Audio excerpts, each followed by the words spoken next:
Thank you. Thank you.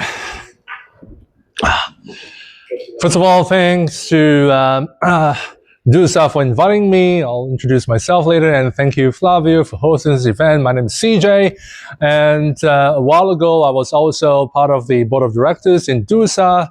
I run a training company. I help salespeople to sell more, especially for industrial products. And more, what we found is business in China is getting more and more challenging, right? And we'll see when the competition eats your lunch, literally. And in the past, when we face with what they call hardcore price competition, we tend to think that it is a China problem, that a lot of Chinese competitors tend to undercut prices by a huge margin, and it tends to be contained within China.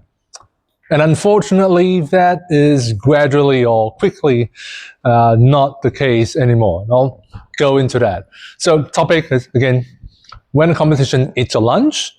It may not be the case for everybody here, because I know for one fact, Rulamat is doing very well. I think Plovan is also doing very well. So it may apply to some of us, not so much to other of us. And hopefully we get some takeaways after this. Right, so, oops.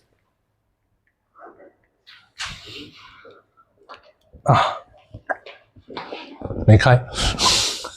Right, so this is me. My name is CJ. I was a former DoSa Board of Directors member. I do trainings, facilitation, coaching, and so on in both English and Chinese.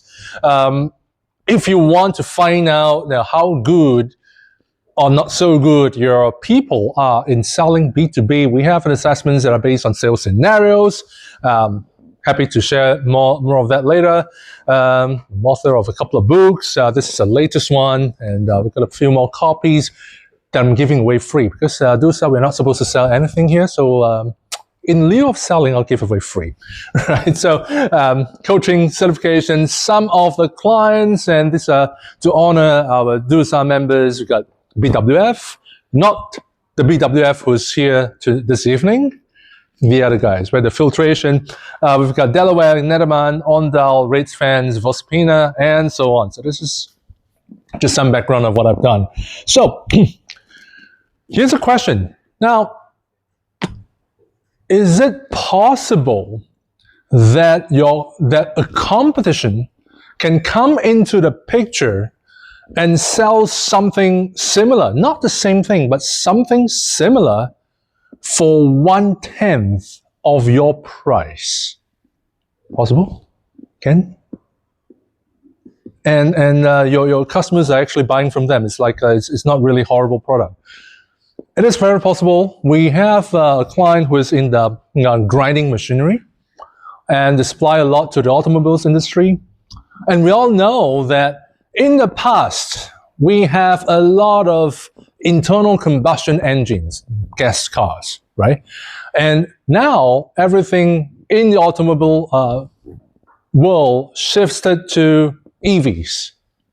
And to build an ICE vehicle, you will have to have a lot of gears, a lot of moving parts. So the grinding machine requirements to build an ICE vehicle has a lot more requirements, just to make it very simple.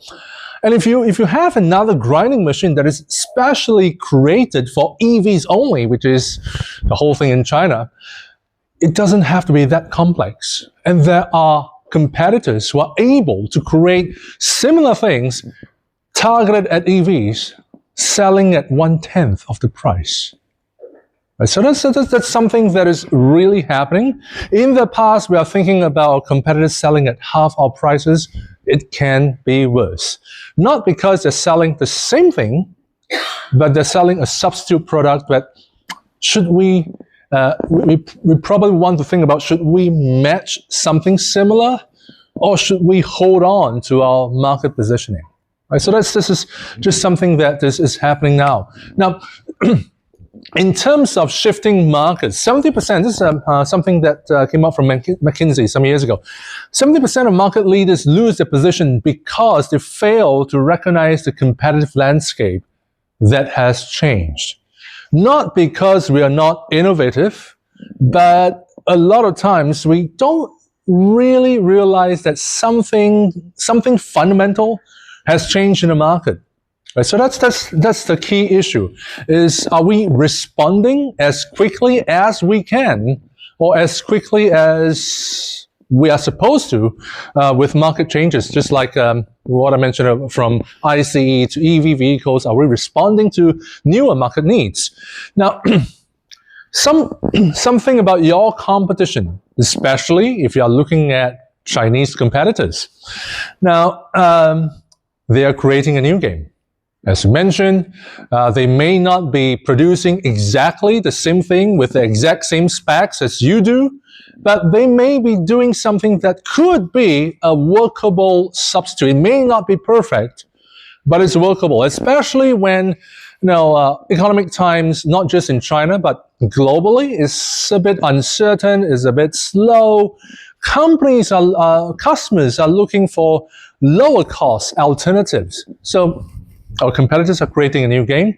They are quick and nimble. Sometimes it's not because they are cheap. Sometimes it's because they are fast and they're responsive, both in terms of creating new products, customizing products to customers' requirements, or responding to customers' needs. They're quick and nimble.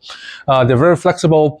They can be very customer-centric, whatever the customer wants. Now, the thing is, sometimes they overdo the customer-centricity part to the extent that they may just say yes to whatever the customer wants without thinking about the cost. So some of them may overdo it, but nevertheless, very customer-centric, very quick to respond to customers' needs. And this is China. They have very good digital integration.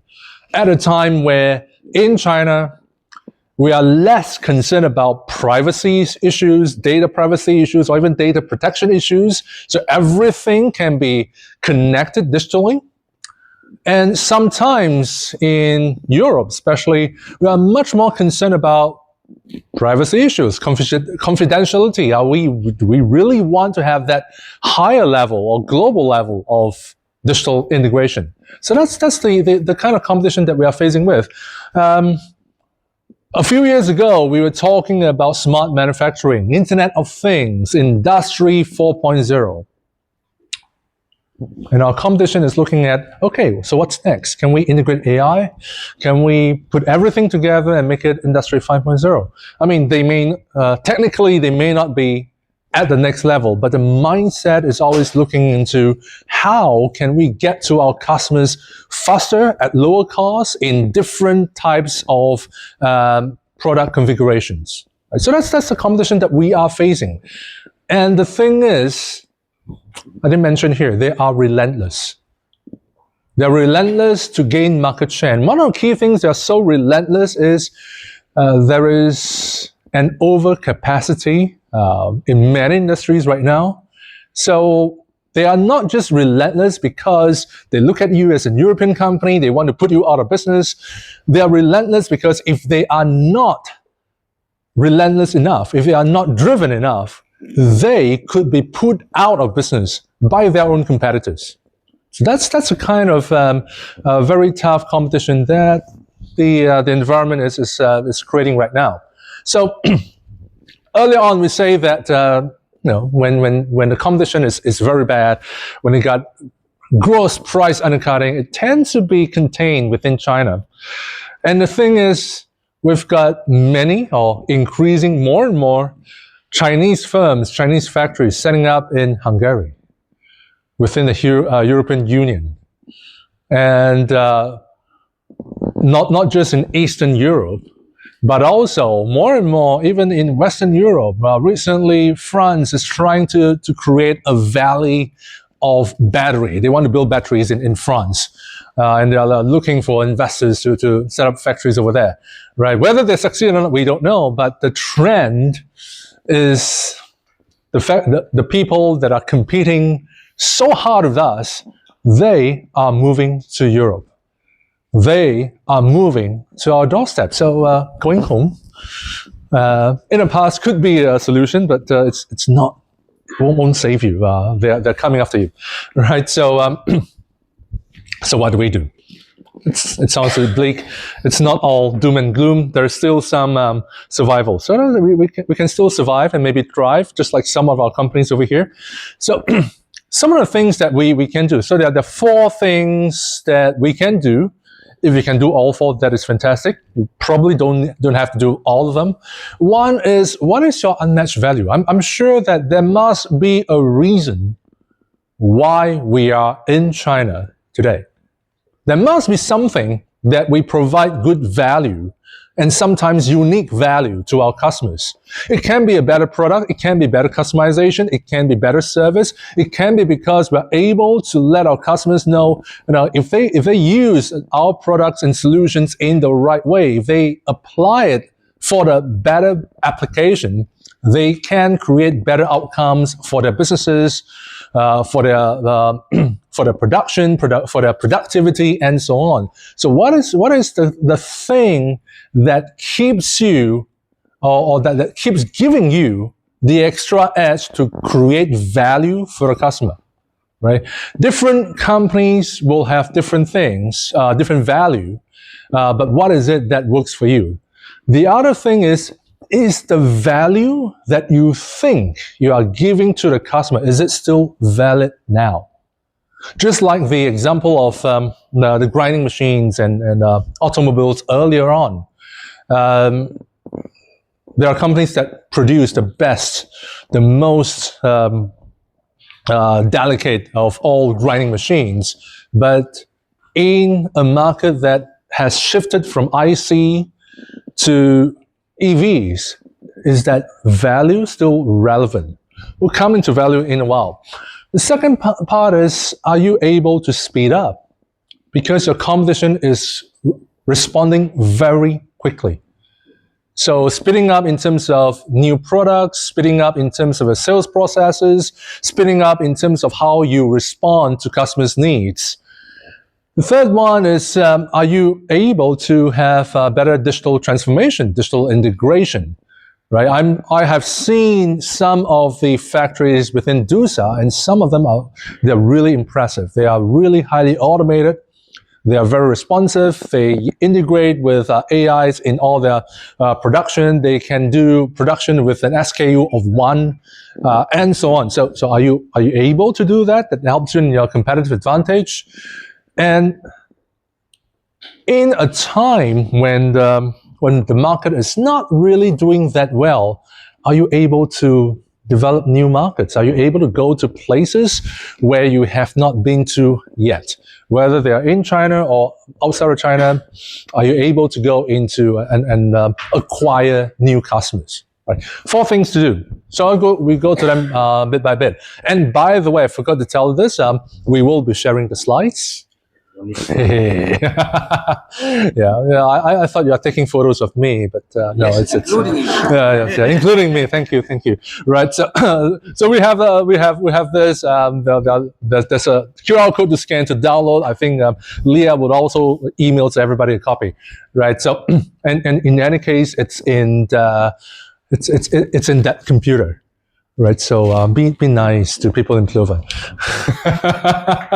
So when we talk about value, so the first thing is about, you want to create value, and there are many different ways of how we look at value. So what we want to do is, it's small over here.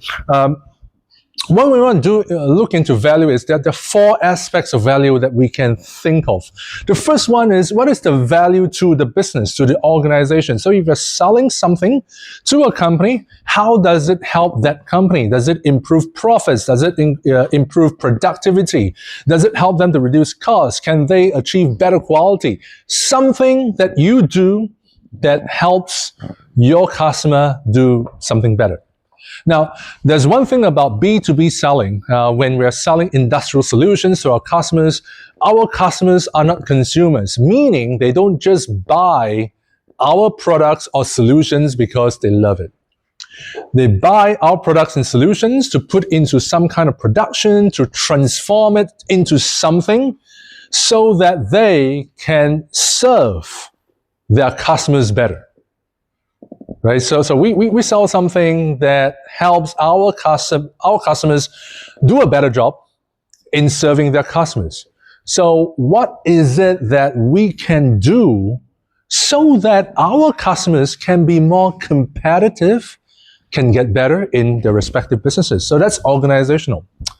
Now, in all sales and marketing, it's people who buy things. It's people who make decisions. So there's going to be a personal level to the whole decision making. So in terms of the personal level, are you when you provide the solution, is that person, because I use your solution, I become more productive, I become more innovative, and maybe I can get a promotion. Maybe I become more productive, I can get better pay. Or it can be that you provide a solution, not only that helps my company, but it also streamlines my work process. It makes my life easier. Right? In the past, I may have multiple procedures to do with a lot of things that I can possibly make mistakes. And right now, I am less mistake prone and I can do more with less and less things to stress or worry about. So what's in it for me personally if our company were to get this product from you? So that's two levels. One is on organization. The other one is on a personal level. The third one is your solution. Now, does your solution work with in the context of your customer? Sometimes you may have a great solution, but to implement the solution may require a lot of reconfiguration, a lot of tweaks, a lot of adjustments to the new solution, which makes it harder to use. Right? And especially we know that some of the European manufacturers, they really has got the so-called Rolls Royce of whatever you're providing. The unfortunate thing is they're not that user-friendly. So what about a solution that you provide that makes it easier for people to implement it with the least amount of fuss, with the least amount of stress that they can use in their company? So it's a solution value. And last of all, it's about you. Whoever delivers a solution, and if you're a salesperson, you as a salesperson, because in terms of a lot of industrial sales, around 39% of the time, when customers decide to buy from company A or company B, depends on the salesperson. Because if all things are equal, the solutions are workable. The different providers provide great value. They help them on the business side, on the personal side. Everything is good. Customers, yes. Sorry, how much percentage? 39%. 39%. I'll come to that in a while. It's a simple survey, right? Someone over a span of 15 years, consulting company, did a survey, and one of the questions of a survey is multiple choice. They asked around 80,000 customers, industrial products all around the world, what is the key factor in you deciding who to buy from? So it's multiple choice. It can be price, quality, functionality, brand, and so on. And 39% of time, 39% of the respondents chose the salesperson. And there are two things that a salesperson can do in that scenario. One is, if you are a salesperson, are you able to recommend the right solution that helps the company? In other words, if I work with you, are you selling me something that is really useful for me, that really, I can use it and create outcomes that work out for me? Or are you going to fleece me and get me to buy something that I don't need at all? Right? So that level of trust, are you selling me something that I really need? That's one part. The other thing is, as in everything that we do, there will be what I call delays in deliveries. There will be defects. There will be issues. There will be problems. Now, although we have customer service, right? We got a customer service section. Now, for those of you who are in sales or have done sales or know your sales colleagues, when there is a problem, be it a delay, be it some defects, be it any kind of problem, do the customer call your customer service or do they call the salesperson? Salesperson! Right? They will always call. It's the same thing as if you are the customer. If you buy something and it didn't work out as well, chances are you'll go back to the salesperson. It's a salesperson who sold you that idea, who actually asked you for the money, right? So usually you will go to the salesperson. Now, if the salesperson is someone that sells something, collect your money, and disappear, right? You don't want to buy from that kind of salesperson. Anymore. You get away. No. I want a salesperson that I buy something, they recommend a good solution, it works for me, it's a right thing for me to buy, to use, and if there's something wrong, I WeChat that salesperson respond and is able to coordinate things internally in their company and somehow fix something for me, right? I want that kind of salesperson to help me out. Right, so that's part of the reason. So in terms of you, it is on two aspects. One is you as a salesperson, when you are communicating with the customer, what do you do? The other part is you as the service or the solution deliverer. So if you deliver the solution, what is it that you do differently from the rest of the competition? Right, so there are different parts of that value, and you can decide which of these are your strengths, which of these are your competition strengths, and how you want to differentiate against those competition. Right, so that's a value part. The other thing, it's about speed. Now, I was just talking to another company, a French company, and they're saying that the salespeople went out, talked to customers. Customers say that, hey, I like this solution, but can we add on something else to this solution? Right? If you are able to add this thing to the whole solution, we buy from you. Right? So that's a simple request. So the salesperson needs to go back to their R&D and say, hey, the customer says they want to add something, they want to tweak something, they want to modify something. And what the R&D have to do is to talk to their procurement because they need to buy the parts. So they need to submit requests for parts acquisition. So buy some spare parts for it. And that's not the end because the parts cost money, right? And the procurement needs to go to the finance to say, hey, we need to buy this part. How much is it? Do we need to get 3 quotations? Can we approve the budget? And so on. And then the finance will say, we'll look sums and say, okay, we'll do it. And then the procurement will buy. And then R&D will fix it or give an idea of when they can provide a solution. And by the time this whole cycle is completed, guess what happens? 3 weeks. Yeah, and what happens after 3 weeks? The customer bought from someone else. Right? So that's being, I mean, it's not bureaucracy, but being overly bureaucratic can be a death sentence. You can lose deals because your internal process is not quick enough. And when we talk about sales, when we talk about improving sales or increasing sales, it's not just the job of the salespeople, because salespeople can only do so much to communicate and understand the needs of customers and try to give the customers what they want.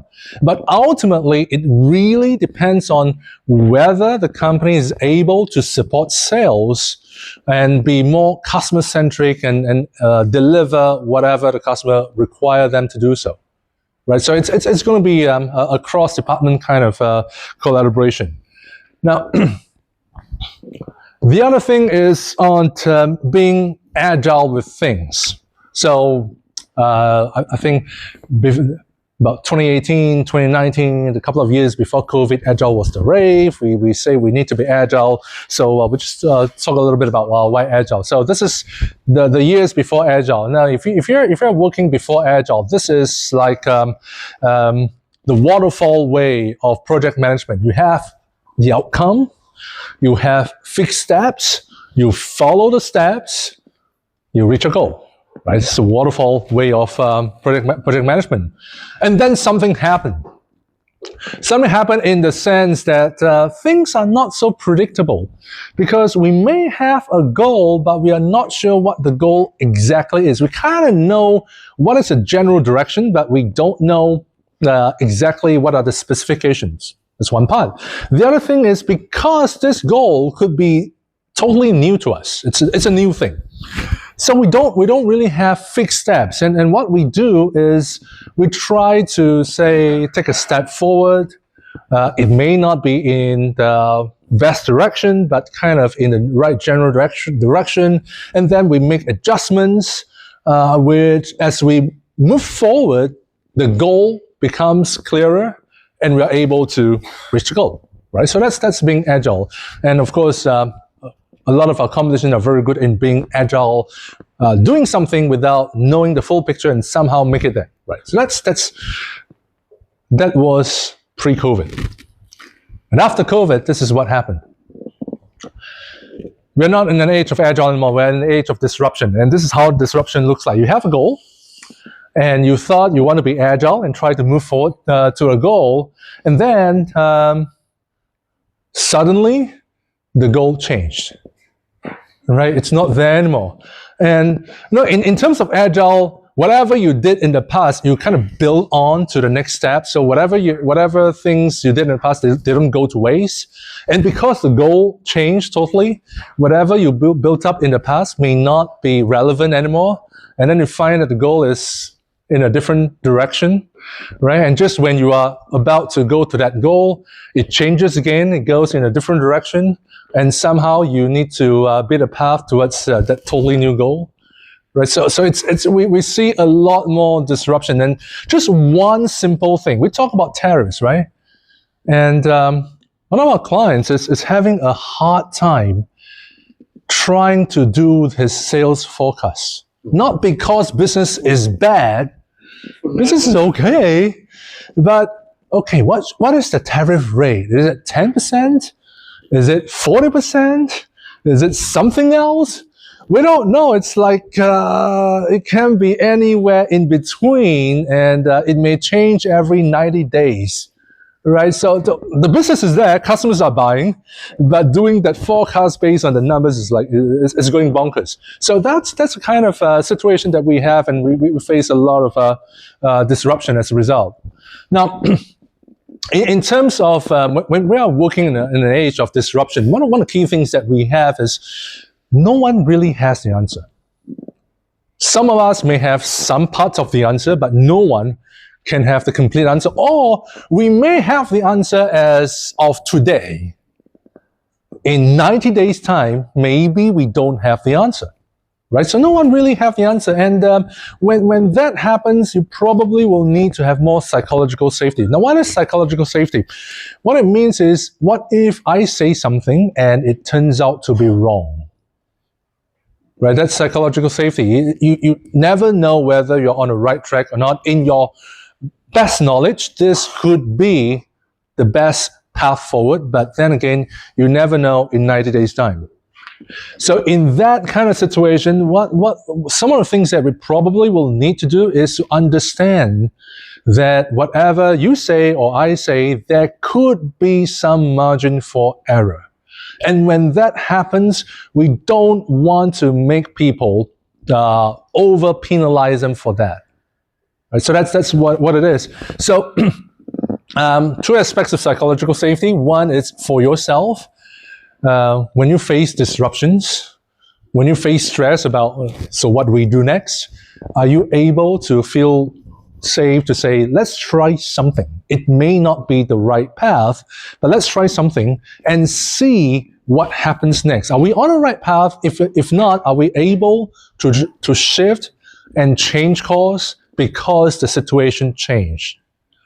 The other thing about psychological safety is about, are we able to understand that when people say something, they say it in the best interest for the sake of everybody, but then again, it could still turn out to be wrong.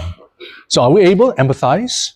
Are we able to understand that we are all moving around in the dark somehow and trying to make the best out of a very uncertain situation, right? So it's that to have that mutual understanding that sometimes being right becomes a luxury. We just don't know, but it doesn't mean we are paralyzed and not doing anything.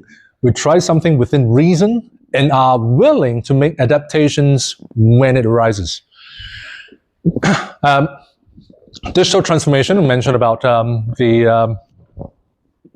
whether it's privacy and confidentiality. There's a meme sometime ago on the internet saying that, what is the US doing? The US are putting up things like OpenAI, so ChatGPT.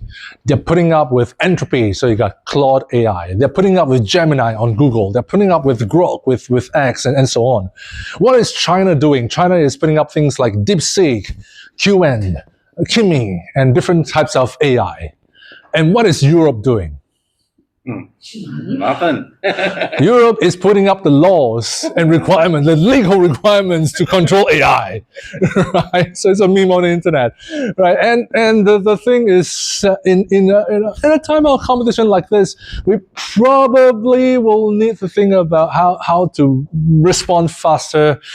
Again, I'm not saying the laws and the legal parts, the rules and regulations are not important. They are. It's about are we being overburdened by the laws and rules and regulations, and we miss out the whole thing, right? So it's just something just to think about. Now, new markets. The fine print said that you should have done that years ago when times are good. Right. The other fine print says that it's still better late than never. Right. You kind of missed the best time, but if you wanted to start from today, from now onwards, you still have a chance. Right. So you may want to develop new markets from there. And again, new markets, it's not just a job of sales alone. It's a job of everybody on how we can support each other to develop new markets. However, the question is, can your team still develop new customers? Because if you have been business in China for the past 20 years, 20 years ago, business was good in China. There was not much competition.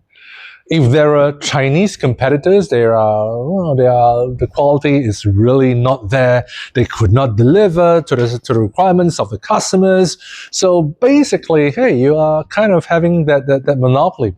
Again, another client that we were talking about, they're saying that before 2023, up to 2023, whatever they want to do in the company, globally, there's no need to apply for budget.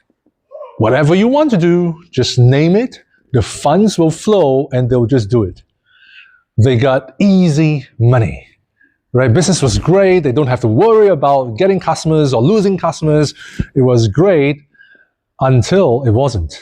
Until they've got a lot of people who, unfortunately for them, a number of people who came out from their company and became copycats and undercut that company, and they found that, oops, we are kind of stuck somewhere.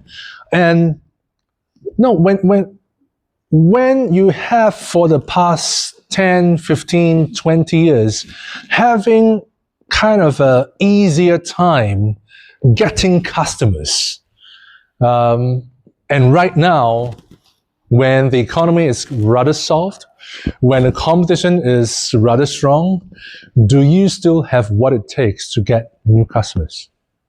We kind of have been in a situation of prolonged, easier life in sales, right? So is our team, still able to do that? So coming on to the sales team. So if we need to develop new markets in a weak economy, don't sell based on price. You may be tempted to do that, but don't just you can create different products that have lesser scope, lesser functionality, and can sell at a low price. But that's because you are creating a subcategory. That's not to say, hey, the competition is selling at this price, I can go lower than that. Right? Chances are, as a European company, your cost structure may not be as great as your competition. The other thing is that you don't really want to cheapen yourself, right? Mainly, so you don't sell on price. Let a customer know that you can help them achieve better cost savings, develop better products, or other ways that it can add value. When customers challenge us to say, "Hey, but the competition is selling at 50% of your price," the response could be that, are you just focused on the price alone? Or are you looking at overall productivity, overall cost reduction, something that we can help you achieve, even though our price may be a little bit higher? Right. So that's something to think about. 2, don't start by approaching the procurement people. Any procurement people here? Don't. I mean, there's nothing against procurement people. It's just the way things function in companies. Procurement don't have a need on their own. Procurement implements the needs of other departments.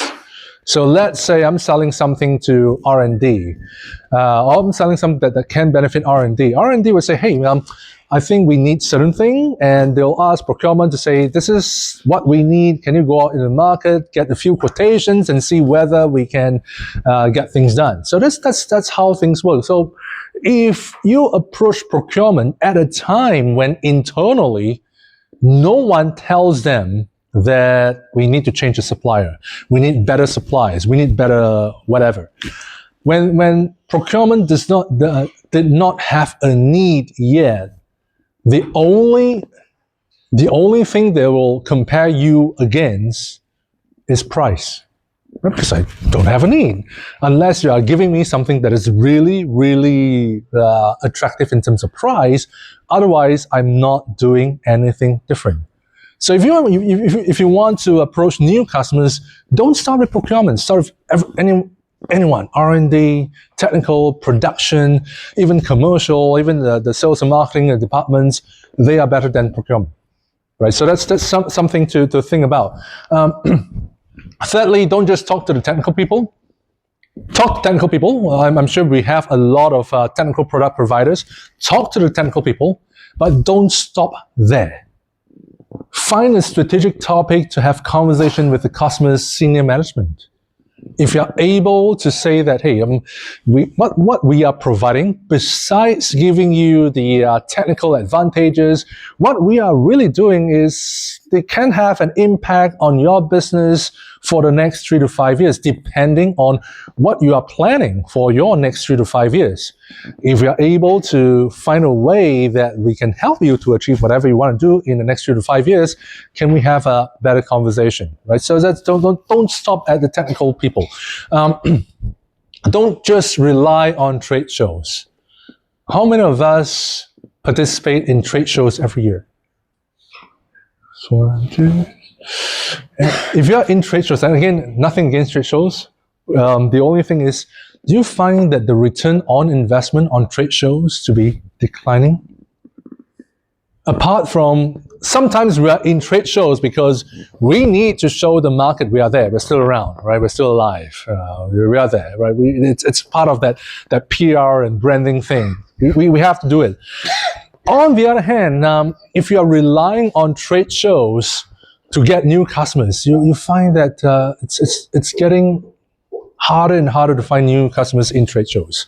There was once when we were in trade shows, and in trade shows we like to give out brochures, we like to give out information. We've got stacks and stacks of information material, and just to make sure that we are giving the brochures to trade people for people who are in the business.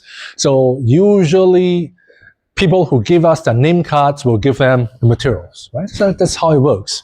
And suddenly we found that there was this person that does not really fit into our profile of a customer. Looks different. And he went around giving name cards and get stacks and stacks of different materials. Right? Guess what is this person doing? He recycles materials. Whatever your materials that you thought was brochures that you want to give for your prospective customers, this person just collects. He'll print a stack of name cards, he'll give a name card and collect tons of materials and then sell it as recycled material. Right? That's what it did. And this is not just a recent thing. This happened more than 10 years ago. Right? So there are trade shows, but the return on investment is getting lower and lower. You may want to find alternatives like join DUSA, right, and or other networking events to look into how you want to develop new sources for customers rather than just trade shows and exhibitions. If you are able to find out, use a way to assess what is the level of readiness in your sales force? Are they able to adapt to the kind of competition that we are facing now? Are they able to respond to the current challenges and still develop new businesses? So find ways. We do have a tool to assess people. I think there are other tools out there. You can also do your own role plays with your salespeople or other ways of assessing, but just to find out how ready they are in terms of rising up to those challenges. And if there's anything to remember out of this evening, there's just 3 possible paths to move forward. The first one is to transform yourself. It means maybe or unfortunately, you may need to do something drastic. You need to do something very different and transform yourself to meet with new challenges. So you may want to do larger and more drastic changes. The better part is if you can just adapt. Now, another of our clients, they are in the chemical business, German company, used to be very top-down. Every decision tends to flow from HQ in Germany until a couple of years ago, there was a retrenchment exercise. People in the US are not retrenched. People in China are not retrenched. People in Germany are retrenched. You retrenched 2,000 people in Germany. Right, so there's a huge shakeup for them. And they decided that maybe they don't really know as much as the people on the ground. So instead of having everything to be, the decision to be made at a HQ level, they just say, okay, let's try this. China for China. If it's a China thing, as long as China is making money and you're generating profits, then we leave China alone. Just do whatever it is, but don't change our DNA. Just adapt to the market situation. And one of their business lines is they produce ingredients that are being used in cosmetic products. In particular, they produce anti-aging. The ladies here are kind of interested. Anti-aging in what I call active ingredients in whatever we use in cosmetics. Now, normally, if you want to develop a hand cream, face cream, or whatever it is, shampoo, from conception to the commercialization, it takes at least 2 years of what I call experimenting between different formulations and selling the product. What they are able to do now, this is a German company, a traditional German company. What they are able to do now is they create modules. You want to have certain kind of formulation, there are different modules for different formulation. And if you say that you want to launch a new product within a year, within 12 months, they can do it for you. Right, so they will do the experimentation. It'll be in time for marketing to do the packaging, for distribute to have the product sent to distributors and out in the market within a year.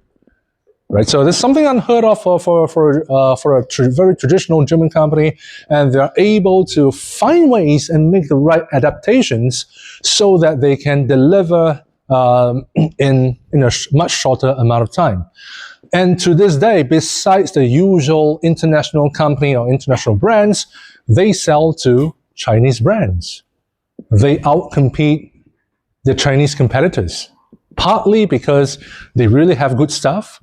The active ingredients for anti-aging works better, and they're also able to work in a shorter amount of time and make things happen for their customers. So that's for them. And of course, if it really gets too much, maybe that's not a market for you. The unfortunate thing is probably to make the exit. Hopefully it doesn't go to that way. And hopefully we can find a way between transformation and adaptation. We adapt and we become something better, something stronger, something more resilient, and move better. Right? So,